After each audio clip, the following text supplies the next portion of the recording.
Good morning students, today we will continue chapter electrochemistry. Okay बेटा, तो last time हमने discuss किया था electrochemical cells, electrolytic sales.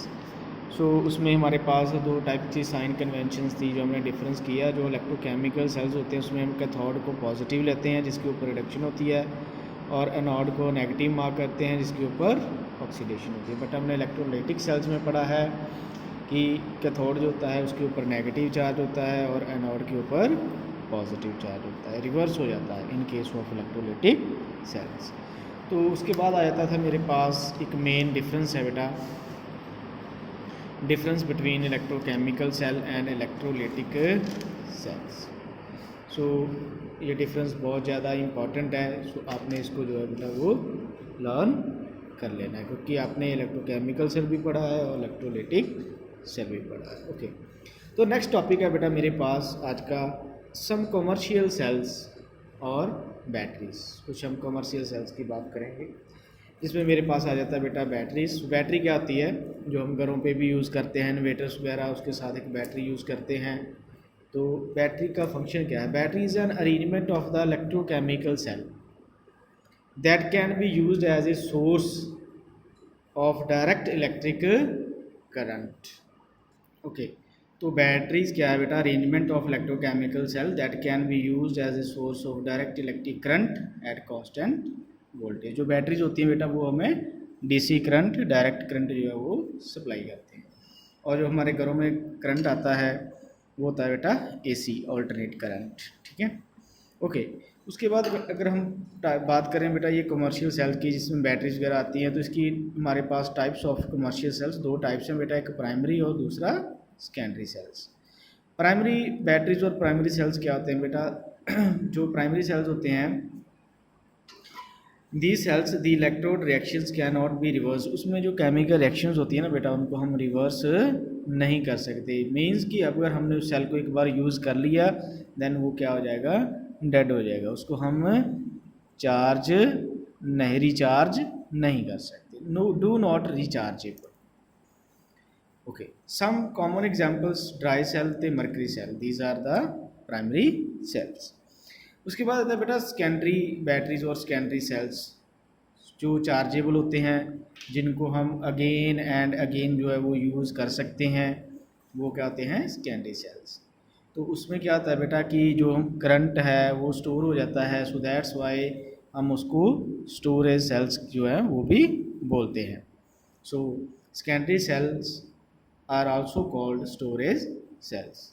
Next है बेटा मेरे पास example of secondary cells, lead storage battery and nickel cadmium storage battery, जो हम घरों में घर पे यूज़ करते हैं। ठीक है बेटा, ओके। तो अब हम बात करेंगे बेटा इसकी डिटेल में, थोड़ा सा एग्जांपल्स को डिस्कस करेंगे। जैसे सबसे पहले मेरे पास प्राइमरी सेल, जिसकी एग्जांपल है dry cell.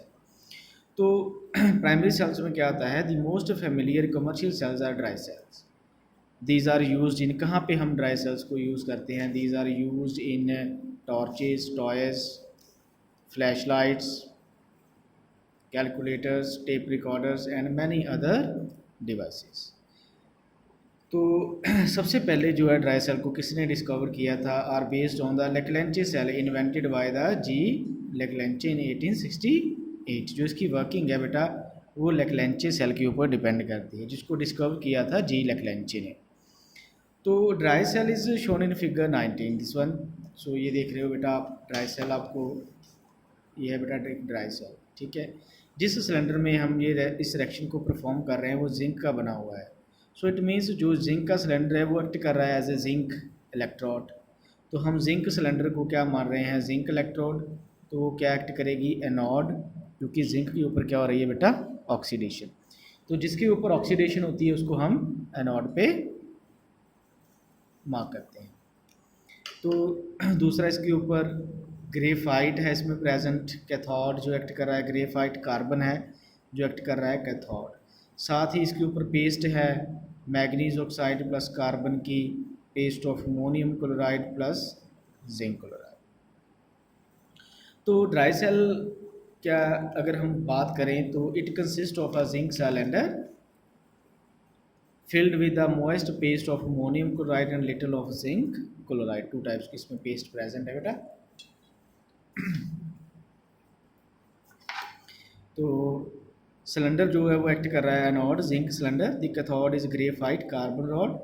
Carbon rod is surrounded by black paste of manganese dioxide and carbon powder. Clear है? ओके। अगर मैं बात करूं वर्किंग की, तो when the cell is working zinc loses electron and converted into Z2 positive ions dissolve in the electrolyte. The electron pass around the external circuit and taken by cathode. तो जो zinc जो है वो उसके ऊपर oxidation होगी, वो electron को लूज़ करेगी, तो वो वाले इलेक्ट्रॉन्स कौन एक्सेप्ट करेगा बेटा? कॉपर। क्योंकि कॉपर कहाँ प्रेजेंट है? कैथोड पे ऊपर। उसमें क्या होगा बेटा? रिडक्शन, यानी कि गेन ऑफ इलेक्ट्रॉन। तो एनोड के ऊपर क्या है? जिंक। जिंक इलेक्ट्रॉन लूज़ कर रहा है, 2 पॉजिटिव आयन इलेक्ट्रॉन में कन्वर्ट। ये 2 इलेक्ट्रॉन्स किसने गेन कर लिए? कैथोड ने। कैथोड के ऊपर क्या प्रेजेंट है? अमोनियम आयन, मैग्नीज ऑक्साइड जो कार्बन में प्रेजेंट है, इसके साथ कार्बन भी है। तो बेसिकली वो कन्वर्ट हो गया अमोनिया और मैग्नीज हाइड्रोक्साइड। तो अगर हम इसकी रिडॉक्स रिएक्शन को फॉर्म करना है, तो हम ओवरऑल रिएक्शन कैसे बनाते हैं? जो लेफ्ट साइड पे है उसको हम लेफ्ट साइड लिख देते हैं, राइट वाला तो राइट साइड में लिख देते हैं। तो जो कॉमन है बेटा वो कैंसिल आउट हो जाता है। So in the cathode reaction manganese is reduced. तो हमें कैसे पता चलेगा कि मैग्नीज के ऊपर रिडक्शन हो रही है? पहले जो था ना बेटा, मैग्नीज के ऊपर +4 ऑक्सीडेशन स्टेट थी। मैंने आपको बताया कैसे कैलकुलेट करते हैं, ठीक है? तो कैसे कैलकुलेट करते हैं ये ऑक्सीडेशन स्टेट को? सो मैग्नीज ऑक्साइड है बेटा, MnO2, ऑक्सीजन के ऊपर चार्ज होता है 2 नेगेटिव। मैग्नीज की हमने ऑक्सीडेशन फाइंड आउट करनी है, X + -2 × 2 = 0। तो क्या आ गया? x + -4 = 0, plus minus minus x - 4 = 0। x की वैल्यू कितनी आ गई? +4 स्टार्टिंग में। तो आ गया बेटा +4 दिस वन। सो तो जो मैग्नीज की जो ऑक्सीडेशन स्टेट है बेटा, ये कन्वर्ट हो रहा है +4 oxidation state to +3 oxidation state में। तो इट मीन्स कि ऑक्सीडेशन स्टेट जो है वो कम हो रही है, डिक्रीज़ हो रही है। तो इसमें क्या हो रहा है? Gain of electron. So that's why reduction takes place. Clear है? तो अगर हम बात करें बेटा वोल्टेज की, it gives voltage approximately 1.2 to 1.5 volt. Clear है? ओके। नेक्स्ट है बेटा मेरे पास mercury cell. So mercury cell जो new type of cell which has found use in small electrical circuits such as hearing aids, watches and cameras is the mercury cell. It consists of a zinc mercury amalgam as anode and paste of mercury oxide and carbon as the cathode. Anode के ऊपर zinc mercury amalgam present है, cathode के ऊपर mercury oxide, साथ में क्या present है बेटा? कार्बन। तो इसमें भी एक पेस्ट प्रेजेंट है in the form of electrolyte.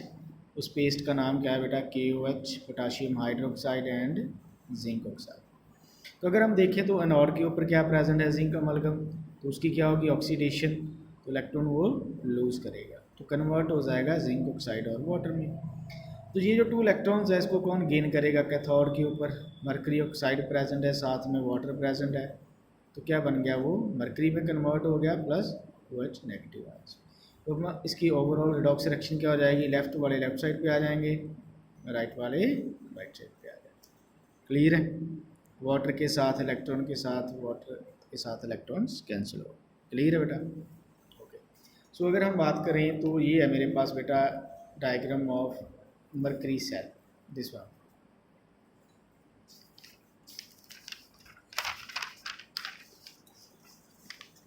This is the diagram of mercury cell, जिसमें ये इसको एक हमने एनोड मार्क किया है, दूसरे को हमने कैथोड मार्क किया है, ठीक है? इसके ऊपर एनोड कैप है, कैथोड के ऊपर कैथोड कैप है, गैसकेट लगी होती है और सेपरेटर जो है जो इन दोनों को सेपरेट कर रहा है, एनोड और कैथोड। क्लियर है? ओके। तो अगर हम बात करें तो overall reaction does not involve any ion in the solution whose concentration can change, therefore it has the advantage that इसकी जो कंसनट्रेशन है वो बैलेंस रहती है। चेंज नहीं होती। तो अगर कंसनट्रेशन चेंज नहीं हो रही, नंबर ऑफ आयंस चेंज नहीं हो रहे, तो क्या होगा बेटा, इसका जो पोटेंशियल है रिमेन्स ऑलमोस्ट कांस्टेंट। पोटेंशियल क्या होगा बेटा, कांस्टेंट होगा through out it's life. Clear है। सो ये इसकी एडवांटेज है। तो अगर हम बात करें पोटेंशियल की, वोल्टेज की, the voltage of mercury cell is approximately 1.35 volt. कितनी होती है बेटा, 1.35 वोल्ट। क्लियर है।